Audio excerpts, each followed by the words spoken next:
Welcome. This is Dr. John DeMartini. This is one of the most amazing and inspiring shows that you can listen into. If you want to be on the edge of your seats, if you want to open up your heart, if you want to expand your mind, and you want to meet incredible people, stay tuned because you're just about to experience a transformative radio show that will change your life. And you're listening to the Dr. Pat Show that's coming up right next. Welcome to the Dr. Pat Show. Talk radio to thrive by.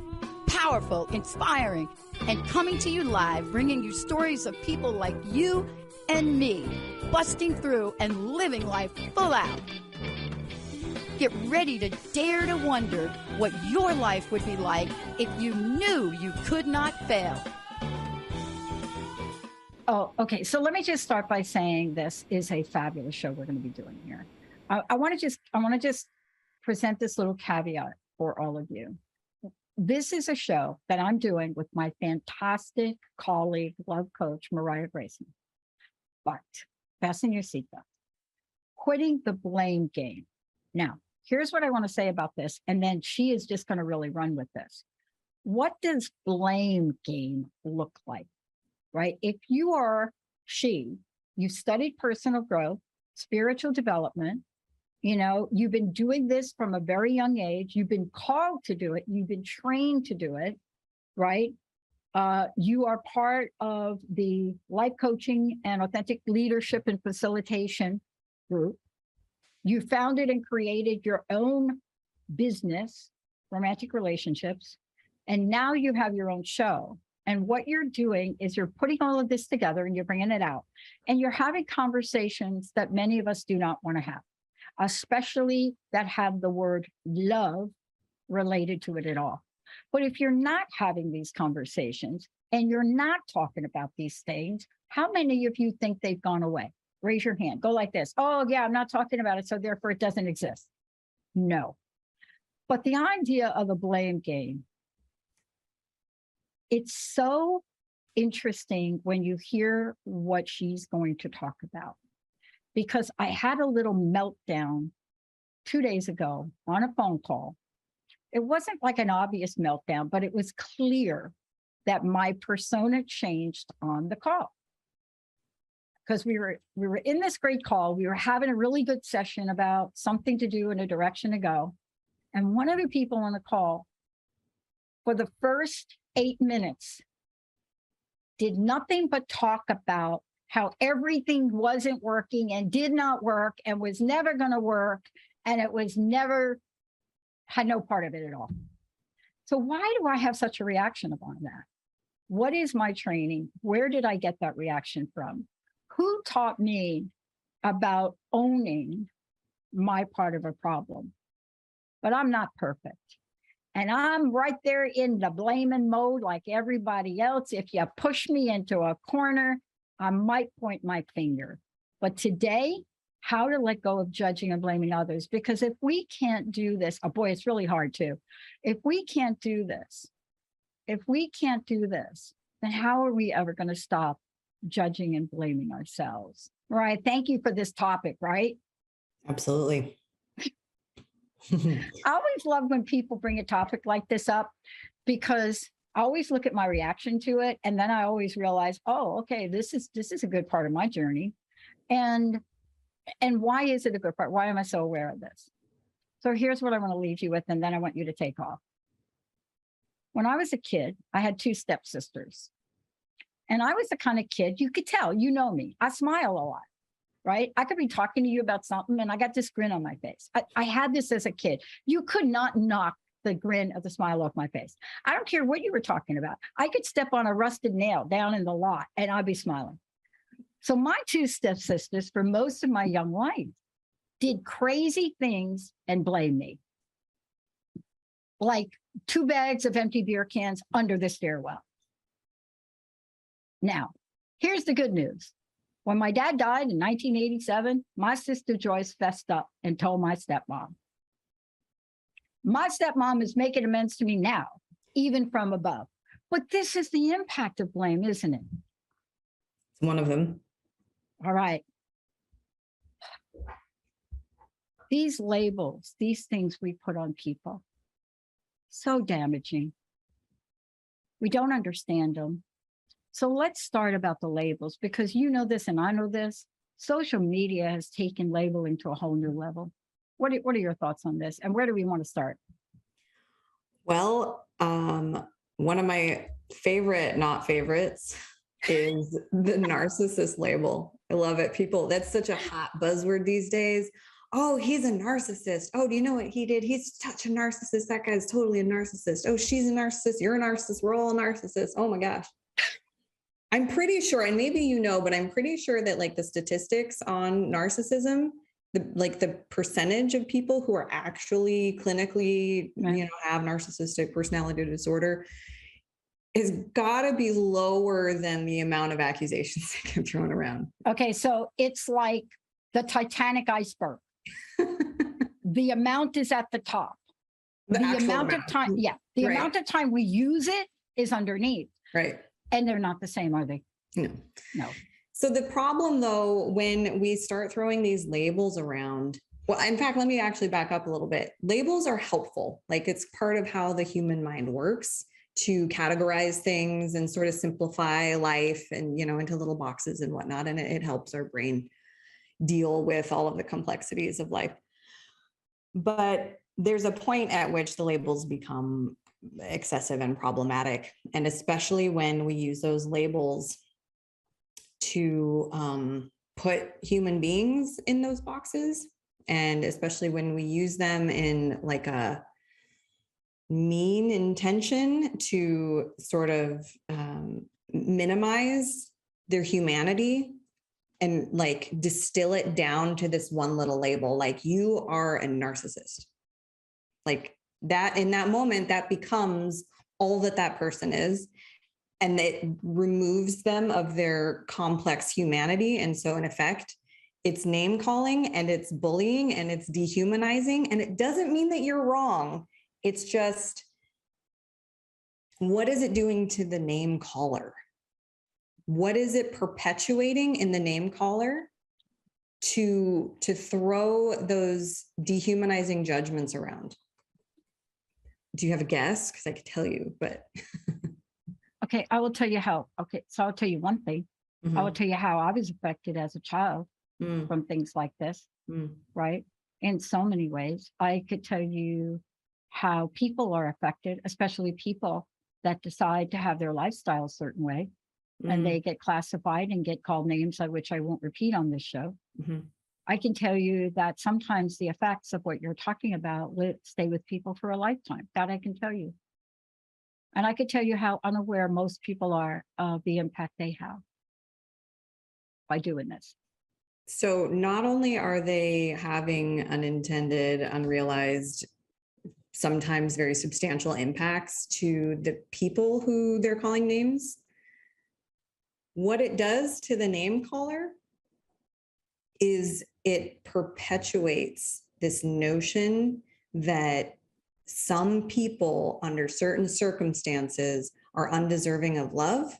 And what that belief does, carrying that belief, is like carrying this ticking time bomb of fear that maybe under certain circumstances, I won't be worthy of love. And so when we label people and name call and judge, we're perpetuating our own lack of complete unconditional self-love and worth. Yeah. I got to ask you a question about this, because you define this so clearly and the impact of the way you describe it is so important. And there's so much of it right now. I mean, we could spend a whole show just going through the list of everything from the global impact of labeling right on down the road. But we're seeing, what is the right word? We're seeing the remedy, the secret serum for some of this. And it's coming from the most interesting places, right? I'm noticing that. I'm just noticing it. And I'm noticing at it, even at a political level. And I'm not talking about politics. I'm talking about the way people in government are coming forward to say, wait a minute, she's not that. This woman is amazing. She is my daughter. Let me tell you about her. And I just read something about that from a gentleman that I will tell you I did not support when he was in the White House. at all. So something's shifting in the energy of this. Does labeling, please help me with this. What are the benefits? Because you said not all labeling is bad. And that I believe in. Because sometimes for me, I have to understand something and I have to have people put it in a box. If it's in a box and it's about me, I can change the box, right? But most of the time, labeling is not very helpful, is it? Just saying. No, actually, there's probably a lot of labeling that we're not even conscious of. Yeah. You know, like we label things left and right. You know, we label things as good or bad or functional or dysfunctional, or like, you know, there's like judgment is also discernment. You know, like I'm judging whether or not I can make a left turn. I'm labeling this maneuver as unsafe, or, you know, like all of these types of things have a functional place. And for me, when it comes to people, is where it can become problematic. And the thing that I find really helpful, like a functional distinction, is focus on behaviors, not people. Like I said, our human minds naturally label things. If we focus on the behavior, like I'm going to label that behavior as narcissistic. Sure, if you want to do that, that's fine. Let's label the behavior as narcissistic instead of shove the entire human into the box of narcissist. Like he's a narcissist. He's a lot of other things. And maybe, yes, maybe he does have narcissistic behavior. Maybe he is someone that you would do well to avoid interacting with. Awesome. But like dehumanizing him, it's like it takes a part of your own soul to do that. Like when we dehumanize others, we perpetuate an operating system where we might not have right to our humanity. It's just we can't. The judgment is an operating system that goes both ways. You can't be judging other people without somewhere else also judging yourself. It's like that thing where they say like drinking poison and hoping the other person dies. Yeah. Like that's what judgment does. Yeah, that's true. And, you know, it's really interesting because I often wonder, especially when you use a phrase like the dreaded narcissist and you refer to people, I often wonder, how do you even know to diagnose that? Like, what has made you aware of that, right? Other than the fact that you're picking up on a buzzword, because, and I've heard it used, I've heard people use it to term other people that are taking time out for self-care, right? And those are the things where you have a dialogue and you say, I don't understand. Like, tell me about why you gave that person that label. Well, they're putting themselves first. Yes, they're doing self-care. That's what we're supposed to do. So you see, a label that is as damaging as that. That is a damaging word, by the way. When you call somebody a narcissist, if that thing catches on, that is really not a cool thing. And it's being used in high schools. It's being used on social media. But we have to be more compassionate in understanding people, don't we? Because if you really knew what you were saying by throwing that at somebody and then maybe posting about it, maybe you'd think twice. So how do we put the brakes on for a little bit? I think two things can be helpful to bear in mind. One is that the more we throw words around, the more we diminish their meaning in the context where they do actually have meaning and importance. And then the other thing for me, my biggest like soapbox that I'm here today for is because if nothing else, like if you're so hurt by somebody that you cannot have empathy for them, and that happens, like I can empathize with being in the situation where you can't empathize with the person who you feel has hurt you. And there are valid concerns. People do hurt other people and can cause harm. But the moment you start name calling them and judging them is the same moment you perpetuate the belief in yourself that you might not be worthy of love, which is why you're even talking to them in the first place. Yeah. And it just perpetuates the problems. Like it's not a solution. Yeah. If nothing else, stop doing it because it's dysfunctional. Yeah. I mean, it's like getting caught up in a windstorm. And, it's very interesting when you do that. If you've ever been caught up in a windstorm or anything that even looks like that, it doesn't start out as a windstorm. It starts out as, oh, doesn't the wind feel good? Oh, it's really, the sand is blowing up in my face. Wow, it's a little bit wild. And then the next thing you know, it's like, oh my gosh, like, okay, I can't see the ocean, right? I mean, but there's a point in time that you realize I am now in the middle of this and I don't have the tools to get out. I'm now what you just described. I'm not only caught up in the windstorm, but I've become the windstorm. And what we're talking about today is really, how do we go and understand the impact of that to opening ourselves up to love and compassion? And I know this is important to you. You have a group on Facebook, right? Tell us about the group on Facebook, because you see, the body of work that I know of that you're doing is really to help people gain insight into themselves. Not like, let's not have a conversation about the narcissist, but get insight into ourselves and then be able to explore that in a safe place more. What have you set up for people to do that? So it's a free group for women called Empowered Compassion. And the people who were drawn to me that got me to start that group was basically where I spoke out about, like, maybe judging people as unworthy of our love isn't actually helpful. And maybe we can have compassion for other people while also having compassion for ourselves. And maybe that actually sets us up to be even more empowered. Mm-hmm. And then maybe if we empower that compassion, it empowers us further, and it becomes this like beautiful snowball effect. You have to be there. I want to ask you about this now, but I want to talk about love is circular, but I also want to talk about judgment. And I want to talk with you about how insidious it is and how porous is the word I want to talk to you about, because there are choice points if we know them. There are remedies if we know them.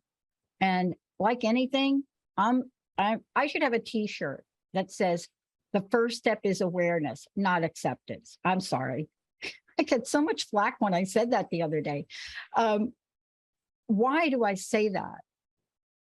Well, we're going to talk about that. But before we do, how do people once find out more about you and are able to work with you? Because you don't just do this show.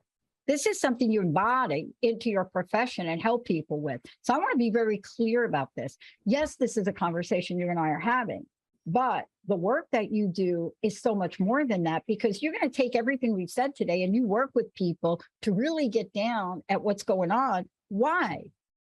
Love, right? Yeah. I can be found at lovecoachmariya.com. Of course. Love Coach Mariya on Facebook and Instagram, and I've got the Empowered Compassion group. Listen, love is circular, so is judgment. I want to talk about this. I mean, there are two sides to the same coin, in my opinion. Okay, they may be two different sides, but it's a quarter, right? It's a quarter. It's like one coin. But sometimes we only see one and we don't understand the other is operating. And I wanted to really ask you about this, because this idea of introspection, finding out about themselves, becoming more aware, right, opens up a new opportunity for us to change. One of the things I want to ask you about, which I have found is the hardest for me in my life, and that is knowing I'm worthy of love. Did not get that growing up, but this idea of being worthy of love, how insurmountable is the issue around that for people? Sorry about my words. Sorry if I'm like over projecting right there. It's not entirely insurmountable. It is a challenge, but one of my mottos is love is unconditional. Like, take a side note here. People like to talk about unconditional love like it's a type of love. Like some love is unconditional and some love isn't, like, oh, well, this is the unconditional kind of love. I'm like, okay, no, let's be clear. Love is unconditional. Relationships are not. That's what boundaries are for. Oh, Micah, that's a soundbite we got to pull out of this show. Say it again, because I want people to understand the distinction, because I think there's like a big gray area for a lot of people, right? Love is unconditional. period. Yeah. Relationships are not. Yeah.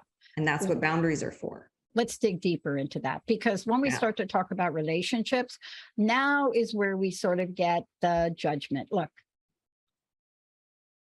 nothing straightened me out about my view of people that become chronically sick and just can't pick themselves up and move on than 6 months after doing this show, coming down with a chronic mystery disease myself. And all I could think about, Mariya, was how many times I looked at Linda's dad. Basically was in the same boat I was. I had the same symptoms. This is such an eerie story. I don't even talk about it on air, so I'm not going to do a whole lot. But I literally came down with the same symptoms that her dad came down with and had for years.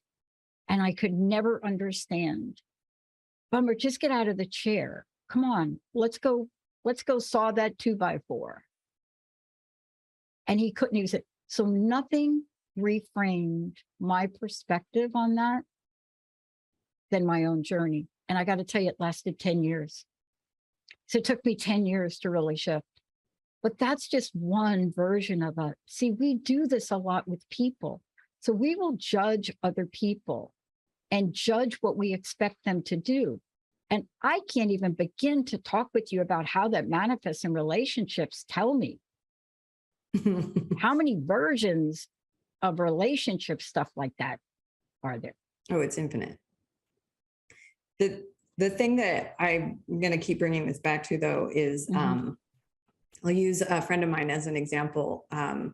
She is going through a sort of breakup and is feeling very hurt. And she keeps going to this place where she wants to criticize and judge him and, sort of call him names.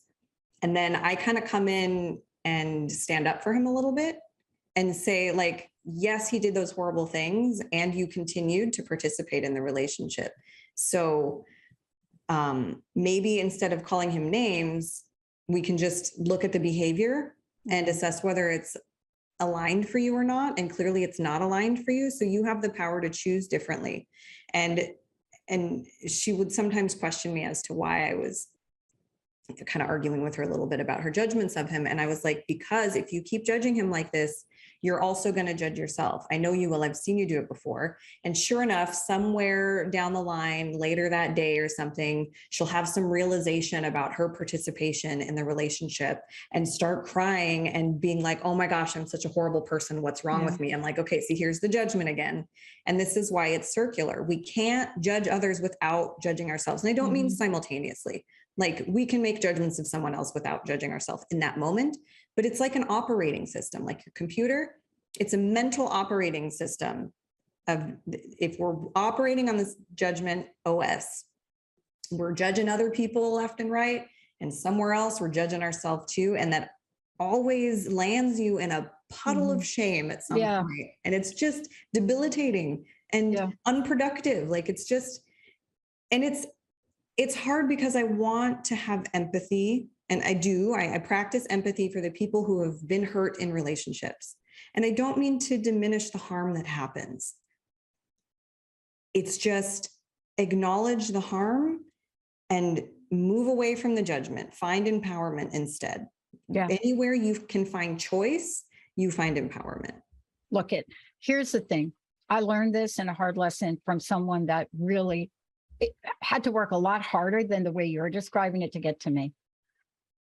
When people hear me say I was in a physically abusive relationship, literally thrown down a flight of stairs, a large chunk, a bite taken out of my arm, people look at me and say, no, that can't be you.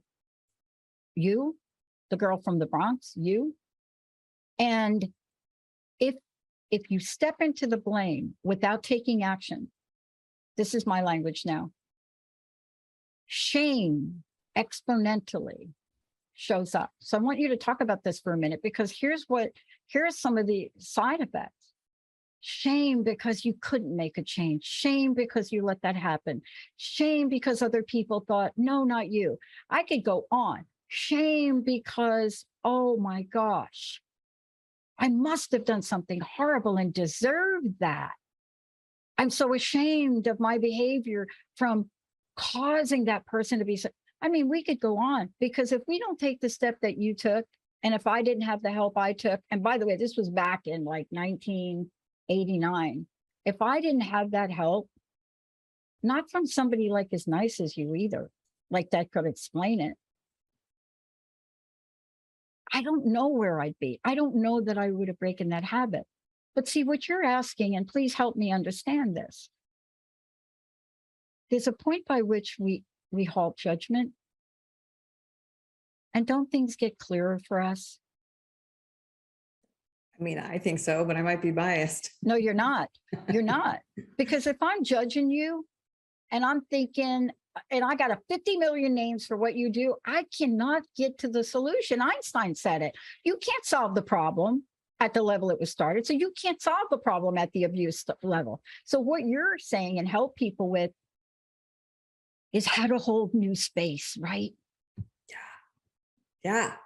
And one of the huge things I teach about judgment and moving out of that operating system. And you're right when you say that love and judgment are like two sides of the same coin. They're like alternate operating systems. You can either be on the judgment operating system or you can be on the love operating system. In the same way that when you're judging others, you're judging yourself. When you're loving others, you're loving yourself.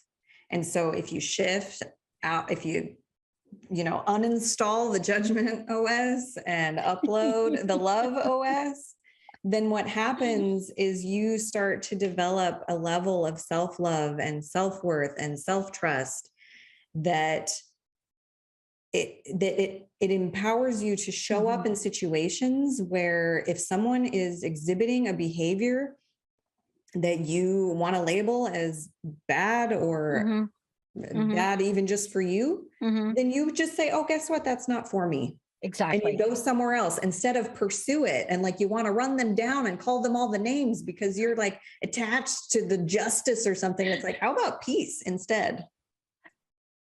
I would rather pursue peace instead of, feed the ego. I'm gonna have Nathan find that Carrie Underwood song where you drive your keys into the side of his car down there.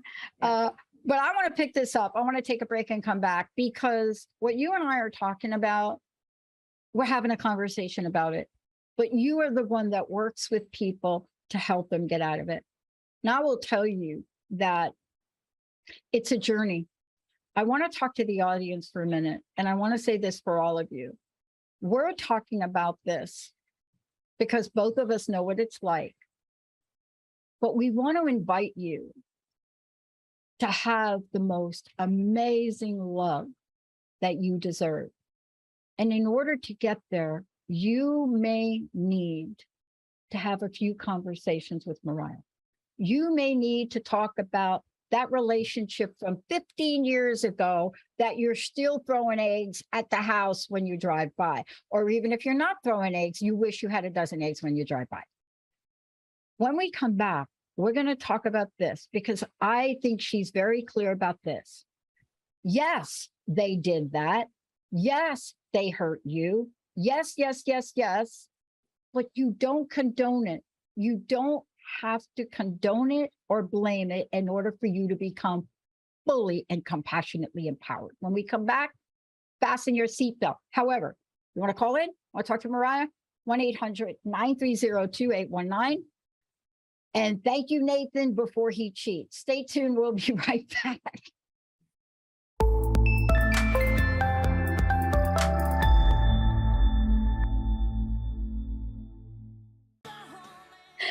I grew up with a mom that was born in the Deep South, and we grew up listening to songs like that. But that one, tell me if that song, Mariya, does not talk to what we're talking about.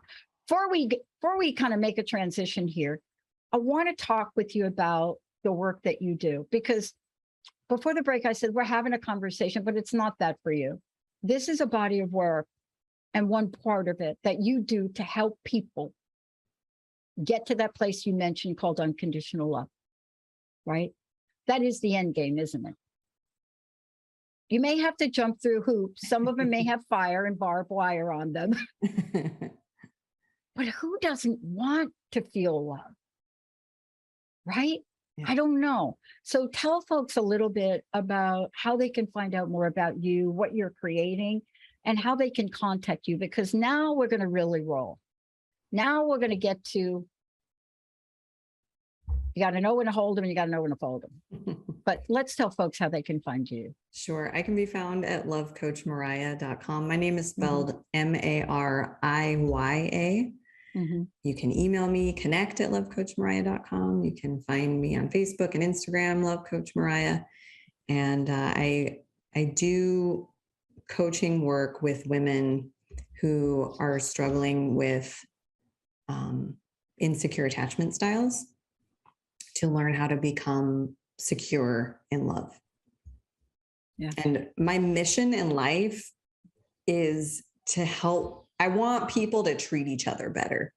And I truly believe that in order for us to treat each other better, we have to start treating ourselves better.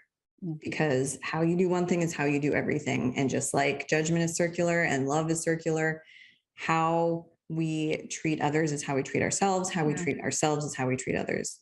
And I want a more loving world. And that really is part of why this is such an important conversation, because there was never a time in my lifetime to date where there was more need for what we're talking about, because there's so much information that seeps in, even when you don't want it to. I mean, everything from not muting your television during commercials, believe me, you are taking that in. You may not think you are. Maybe you think you're playing on your little phone game. You're not. You're listening to that tell you how sick you are, how many drugs you're going to need, how much weight you've gained, all of it. You know what else you get through that too? Tell is me how what. entitled you are. How entitled you are to be happy and to feel good and to have all of the things that that you don't have. And man, like how wronged are you that you don't have every possible joy in the world? And then you just run around angry all the time.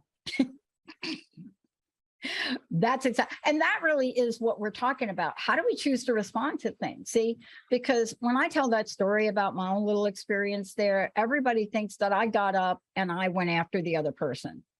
I didn't. I didn't have a response that I would have normally had for where I was as a young person. As a young person, I would have gotten up and we'd have had it out, but I didn't. I got up and I walked away, right? Very unusual for me, and I can't really even tell you why I did. And to be honest with you, that was not a good response for that situation. So I had to literally walk away. I had to get out of the house. But let's talk about this, because even if we're aware, the next thing is action. How do we respond? What do we do? So in kind of a roundabout answer for you, because ultimately, like you said, it depends on the situation. Yeah. What I have done in my journey with judgment is I started with the realization that there is a form of judgment that I like to call objective, which is where like you have this morality based on something outside of you, or there is subjective, where it's got a framework of morality based on, you know, what's within you. And so it's kind of like the difference between fact and opinion. Okay. Like if I come out of a movie and someone says, "What did you think of it?" and I say it was horrible, that's like I'm stating a fact because my experience was horrible, that I'm making it a fact that that movie was horrible. Whereas a subjective judgment would be, well, I didn't really enjoy it. And when you own that subjectivity, then it's like, maybe you will, maybe someone else will like it. I didn't. And so I started shifting from viewing things as like objectively good or bad to whether or not they were good or bad for me.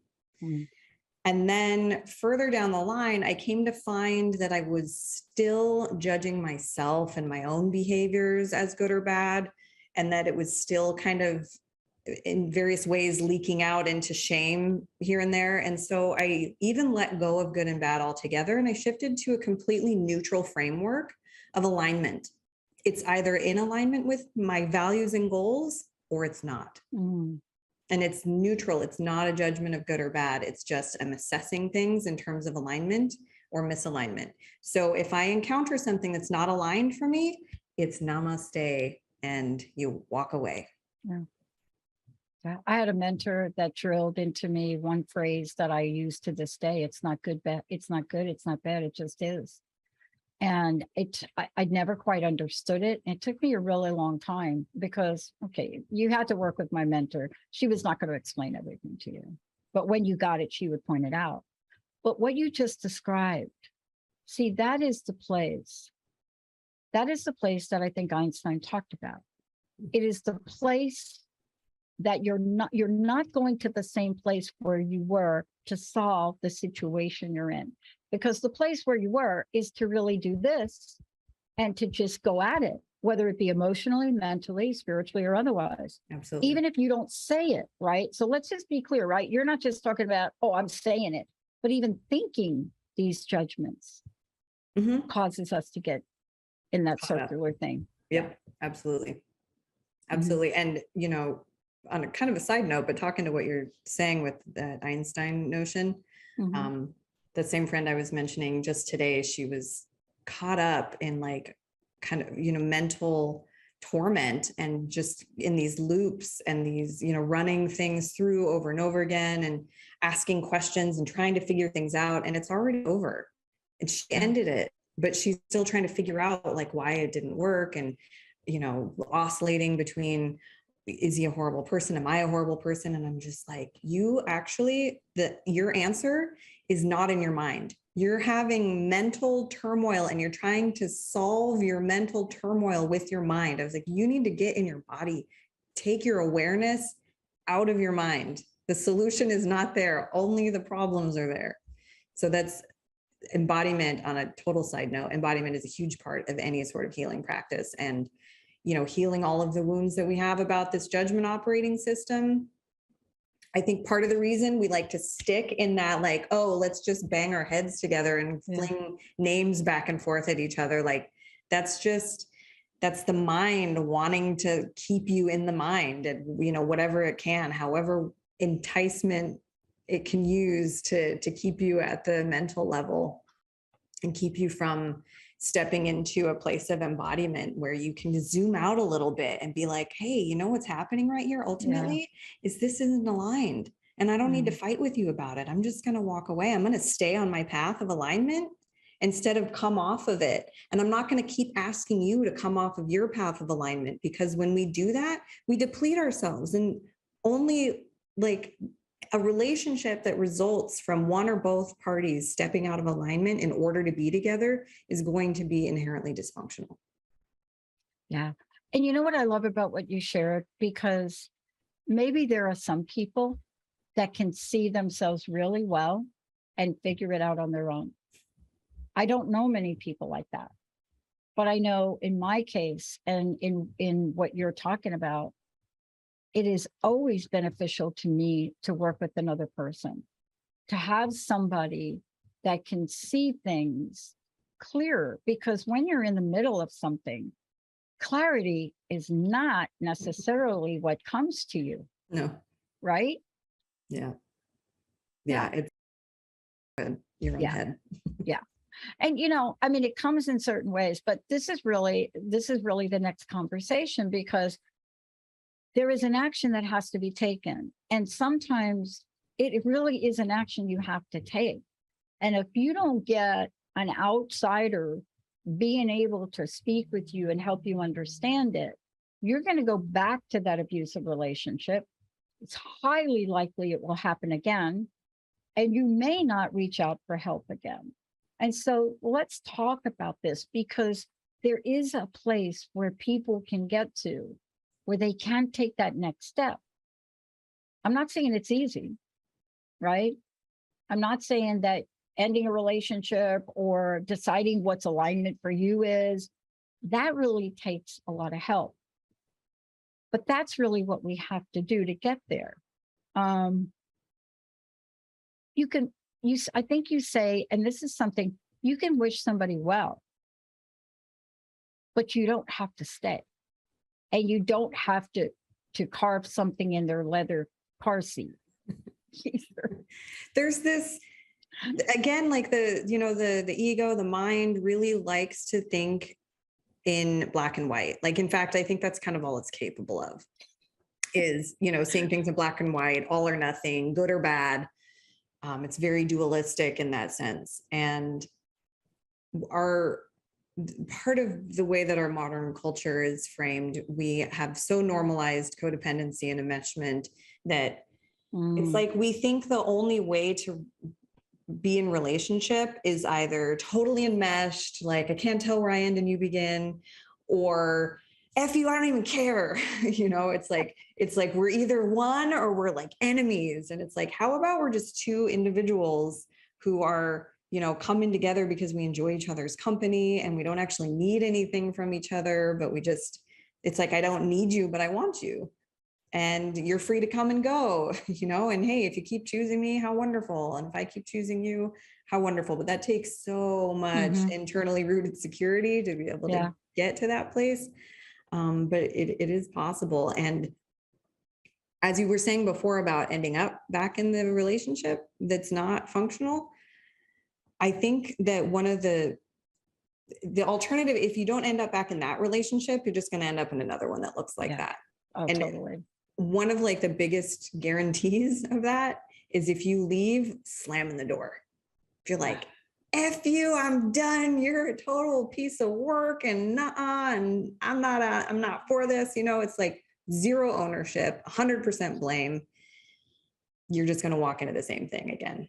So even if the relationship is dysfunctional, even if it's not, and again, if you're not in super danger, if you can do the work in yourself so that you can walk out of the relationship in peace and say like, I love you. You're an amazing, wonderful person. There are valid reasons that I was attracted to you. There are valid reasons that I enjoyed being with you. And we're just not aligned. I have needs that you're not really capable of meeting. You have needs that I'm not really capable of meeting. Like this just isn't a mix. Yeah. And it's so hard for people to get there. Yeah.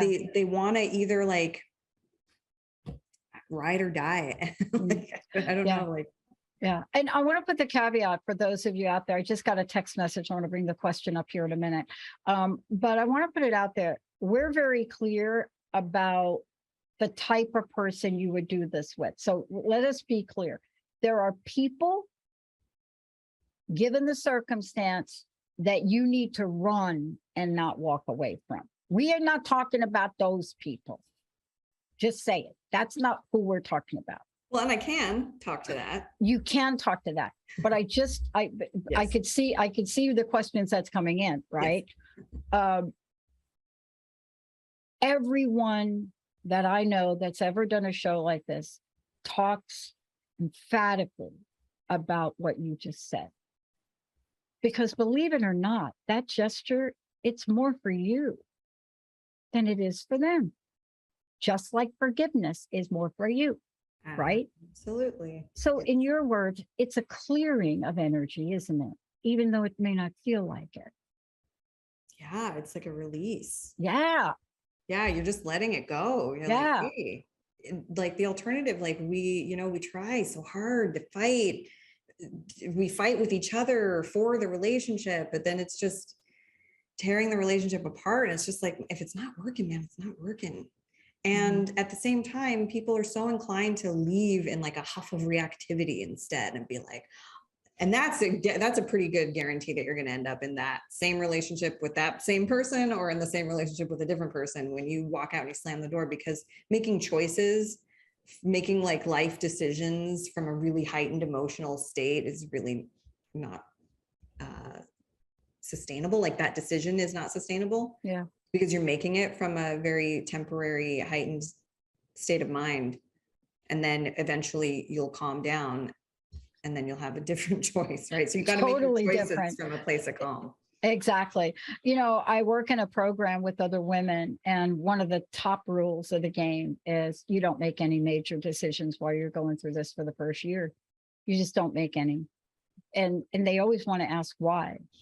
And then a couple of weeks later, you get an email, I'm moving to Florida. I just saw this is what you get.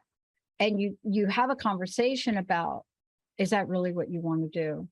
Because isn't part of our makeup, especially our emotional makeup, we can't forget the whole fight and flight idea.